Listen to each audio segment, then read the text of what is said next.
ಸಮಾಜದ ಎರಡು ಕಣ್ಣುಗಳು ಪತ್ರಿಕಾ ಮತ್ತು ಮಾಧ್ಯಮ. ಸರ್, ಇವತ್ತು ರಾಜ್ಯದಲ್ಲಿ ಸುಮಾರು ಪ್ರವಾಸೋದ್ಯಮ ಇಲಾಖೆಯಲ್ಲಿ ಕಾರ್ಯನಿರತರಾಗಿ 400 ಜನ ಪ್ರವಾಸಿ ಮಾರ್ಗದರ್ಶಿಗಳಿದ್ದೀವಿ.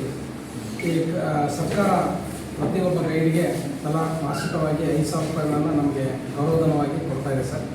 ಕರ್ನಾಟಕ ರಾಜ್ಯ ಪ್ರವಾಸಿ ಮಾರ್ಗದರ್ಶನ ಸಂಘದ ವತಿಯಿಂದ ಇದೇ ತಿಂಗಳು 25ನೇ ತಾರೀಕು ಮಂಗಳವಾರ ಬೆಳಗ್ಗೆ 11 ಗಂಟೆಗೆ ಬಸಾಪುರದಲ್ಲಿ, ಮುರಳಿ ಗೆಸ್ಟ್ ಹೌಸ್ ಬಸಾಪುರದಲ್ಲಿ ಒಂದು ರಾಜ್ಯ ಮಟ್ಟದ ಸರ್ವ ಸದಸ್ಯರ ಮಹಾಮಂಡಳಿ ಸಭೆ 2024 ಕಾರ್ಯಕ್ರಮವನ್ನು ಹಮ್ಮಿಕೊಂಡಿದ್ದೀವಿ ಸರ್. ಇದಕ್ಕೆ ರಾಜ್ಯದ ಬೇರೆ ಬೇರೆ ಜಿಲ್ಲೆಗಳಿಂದ ಸುಮಾರು 200 ರಿಂದ 300 ಜನ ಪ್ರವಾಸಿ ಬರ್ತಾ ಇದ್ದಾರೆ.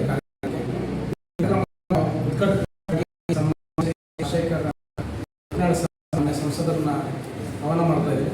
ಜೊತೆಗೆ ಘನ ಉಪಸ್ಥಿತಿಯಾಗಿ ಕೊಪ್ಪಳ ಜಿಲ್ಲೆಯ ಉಸ್ತುವಾರಿ ಸಚಿವರಾದಂಥ ಶ್ರೀ ಎಸ್ ಶಿವರಾಜ್ ತಂಗಡಿ ಸರ್ ಅವರನ್ನು ಆಹ್ವಾನ ಮಾಡ್ತಾ ಇದ್ದೀವಿ. ಜೊತೆಗೆ ಮುಖ್ಯ ಅತಿಥಿಗಳಾಗಿ ರಾಘವೇಂದ್ರ ಇತ್ನಾಳ್ MLA ಸಾಹೇಬ್ರನ್ನ ಮತ್ತು ಜನಾರ್ದನ್ ರೆಡ್ಡಿ ಸಾಹೇಬ್ರನ್ನ ನಾವು ಕರೀತಾ ಇದ್ದೀವಿ ಸರ್. ಇಲ್ಲಿ ಪ್ರಮುಖವಾಗಿ ನಮ್ಮ ರಾಜ್ಯ ಸರ್ಕಾರಕ್ಕೆ ನಮ್ಮ ಬೇಡಿಕೆಗಳಂದರೆ, ನಮಗೆ ಈ ಪ್ರವಾಸಿಗರು ಬಂದಾಗ ಮಾತ್ರ ಒಂದು ದುಡಿಮೆ ಇರುತ್ತೆ ಸರ್. ಬಾಕಿ ಟೈಮಲ್ಲಿ ನಮಗೆ ದುಡಿಮೆ ಇರೋದಿಲ್ಲ. ಹಾಗಾಗಿ ಜನ ಸರ್ಕಾರ ನಮಗೆ ಪ್ರೋತ್ಸಾಹವನ್ನು ನೀಡ್ತಾ ಇದೆ. ಅದನ್ನು ಸ್ವಲ್ಪ ಎಚ್ಚರಿಸಬೇಕಂತೇಳಿ ನಾವು ನಮ್ಮ ಬೇಡಿಕೆಯನ್ನು ಇಟ್ಟಿದ್ದೀವಿ ಸರ್. ಜೊತೆಗೆ ಈ ರಾಜ್ಯದಲ್ಲಿ ಈ ಗೈಡ್ಗಳಿಗೆ ಒಂದು ನಿವೇಶನ, ರೈತರಿಗೆ ಮತ್ತು ಮನೆ ಇಲ್ಲದವರಿಗೆ ಸರ್ಕಾರ ಒಂದು ಆದ್ಯತೆಯನ್ನು ಕಲ್ಪಿಸಿ ನಮಗೆ ನಿವೇಶನ ಮತ್ತು ಮನೆಯ ಸೌಲಭ್ಯವನ್ನು ಕಲ್ಪಿಸ್ಕೊಡ್ಬೇಕಂತೇಳಿ ನಮ್ಮ ಬೇಡಿಕೆ ನೀಡ್ತಾ ಇದ್ವಿ.